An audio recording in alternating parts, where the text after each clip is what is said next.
kenapa perlu pencitraan Aceh di Google, misalnya kayak gitu, itu perlu dipertanyakan dan kemudian perlu dituliskan. Setelah kita tahu tujuannya kita mau apa, kita mengerti mau ngapain, kemudian biasanya ada beberapa ide dan kemudian masuk ke perencanaan. Karena punya mimpi besar, kalau nggak bikin perencanaan juga nggak dilakukan, itu nggak ada gunanya, ya kan?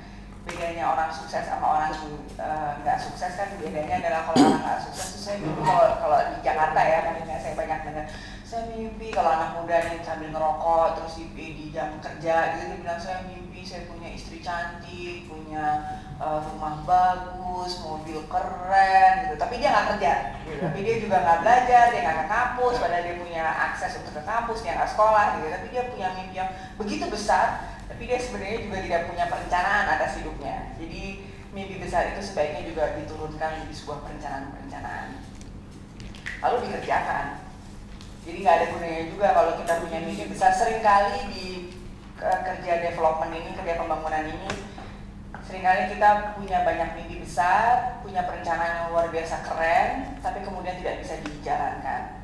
Dalam kerja profesional saya seringkali tidak terlalu juga peduli terhadap perencanaan sebenarnya. Saya seringkali pakai gut feeling atau saya bermanuver di lapangan ya, nggak sepenuhnya sesuai dengan perencanaan. Saya juga sebenarnya agak bukan mempertanyakan, tapi saya juga bertanya apakah sistem budgeting di pemerintah yang begitu ketat itu juga cukup bijak, karena pada dasarnya di lapangan itu chaos. Pada dasarnya di lapangan yang terjadi itu tidak beraturan ya. Kita tidak bisa memprediksi 10 orang peserta datang hari ini, besok datang 10 orang lagi, lalu harus ada 10 box makanan dengan 10 aqua persis sama gitu ya dengan yang kita rencanakan 1 tahun sebelumnya dengan yang terjadi sekarang. Itu saya rasa harus ada sedikit tempat untuk bermanuver tanpa harus korupsi. Jadi itu ya. Jadi itu kan yang pertanyaannya kan gitu kan. Jadi yang penting sekarang di banyak lembaga donor atau lembaga yang saya kerja itu sangat mementingkan yang namanya perencanaan. Saya nggak sepenuhnya sepakat dengan ini karena saya pikir tujuan besar jauh lebih penting. Kalau kita punya tujuan besar lalu perencanaan itu sebenarnya bisa bermanuver di lapangan lah istilahnya. Kita bisa ubah segala sesuatu sesuai dengan momentum, apa yang terjadi, siapa key playersnya, siapa yang jagoan, siapa yang punya dana, atau siapa yang saat ini sedang keren. Misalnya dulu ada satu inisiatif yang burst.com tahun 2000 yang ada astaga.com udah pada lahir kan, yang astaga.com gitu ya, itu ada banyak sekali proposal yang dilakukan berdasarkan pengalaman itu, tapi 4 tahun kemudian itu kemudian hancur kan sebenarnya. bursting.com itu nggak jalan. Jadi kemudian menurut saya kalau kita sangat fokus pada perencanaan pun jadi nggak bagus. Jadi kalau bikin gampong mas, kalau bikin 6.000 gampong, bikin perencanaan, tapi juga harus lebih konkret di bagian tujuan supaya kita punya arah mau kemana. Jadi perencanaan tuh bisa berubah sesuai kondisi lapangan. Saya ada 3 subtema di sini: alur logika, siklus manajemen program, dan apa yang ada dalam proposal. Ini alur atau logikanya.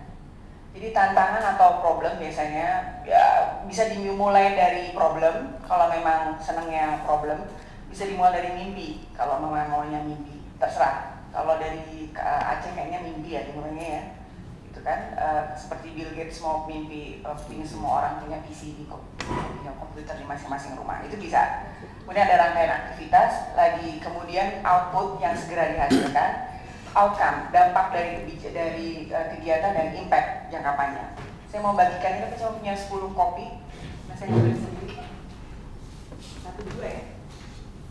Begini.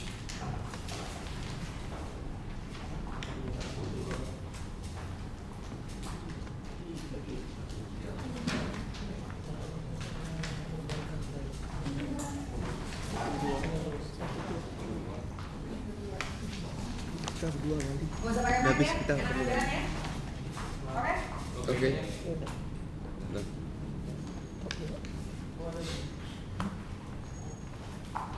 Ini adalah teori lama sebenarnya ya.